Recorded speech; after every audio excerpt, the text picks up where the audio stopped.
Emotional intelligence, the superpower you didn't know you had.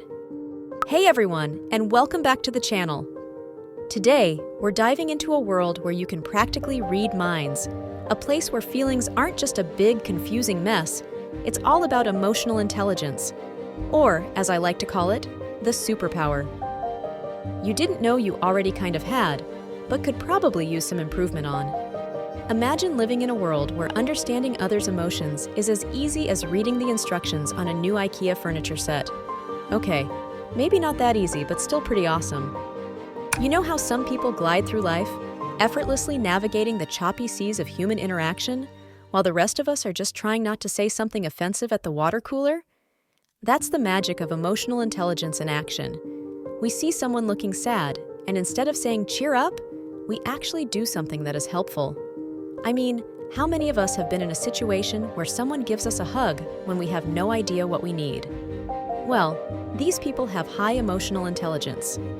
Let's get to some numbers, because numbers make everything feel more official, right?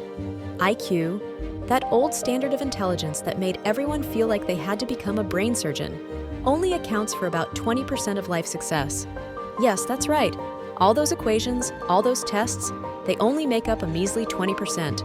The remaining 80% is down to EQ, your emotional intelligence.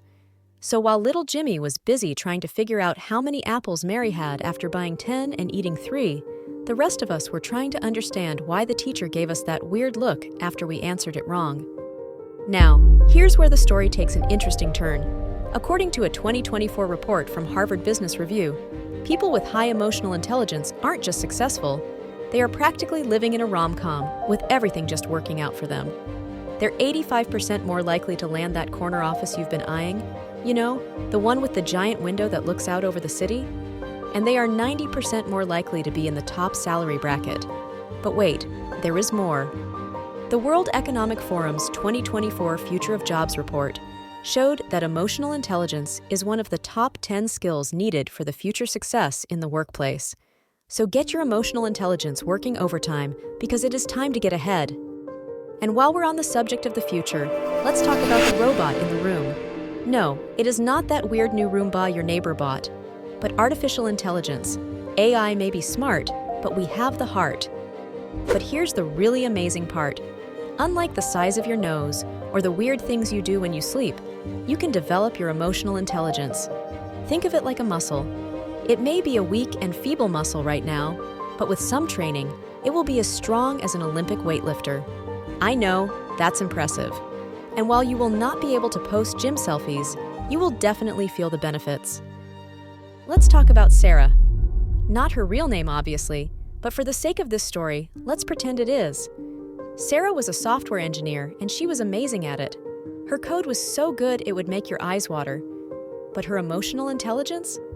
Well, let's just say it was still in the development stage, somewhere between an amoeba and a slightly grumpy toddler. Her go-to saying? "It's not a bug, it's a feature." She said it with pride. But it was also what she said to her colleagues when they brought up genuine issues. But then something amazing happened. Sarah actually realized that there was more to people than just walking, talking code generators. She had an epiphany. After some serious practice and training, and many nudges from the HR department, she learned how to understand emotions. She found out that people actually want their problems solved with more than just, "Have you tried turning it off and on again?" This change did not happen overnight. Rome was not built in a day, and neither is emotional intelligence. It was like learning a new language. You have to put in the time. But gradually, she learned the 5 core aspects of it. Firstly, self-awareness, knowing why she feels the urge to eat that entire pack of cookies when she is stressed. Secondly, self-regulation, the art of not sending that passive-aggressive email when she is frustrated. Thirdly, motivation, finding reasons to attend those team meetings beyond the free pizza. Fourthly, empathy, being able to understand why someone is grumpy after their cat posted their diary on social media. And finally, social skills, the skill of making conversation that does not devolve into a discussion about the weather. Recent studies from Stanford University in 2024 showed that when you actually practice emotional intelligence, it changes the structure of your brain. It is similar to learning a new language. It makes the part of your brain that is associated with empathy and emotional regulation more dense. It's like giving your brain a workout, but you are building emotional muscle. Let's now talk about some practical steps, because talking is great, but doing is even better. First up is active listening. This means actually listening to what people are saying, and not just planning what you are going to have for lunch. I know, that sounds like a crazy concept, but try it. It's quite revolutionary. When you listen, you learn. Next, you need to become emotionally aware. This means knowing what you are feeling. It means not just saying I'm angry, but being more specific. It is about recognizing emotions, not suppressing them. Try identifying your emotions with the same precision you use to order your coffee.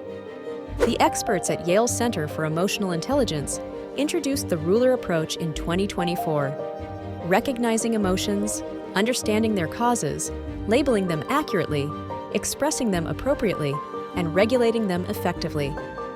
Think of it like the autocorrect for your emotions, but it actually works when you need it to. So, why should you care?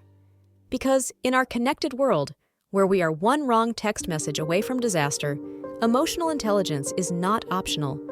It is as essential as Wi-Fi in a coffee shop or having a working charger on your phone. It is what separates the people that everyone wants to work with from the people who make everyone run away in fear.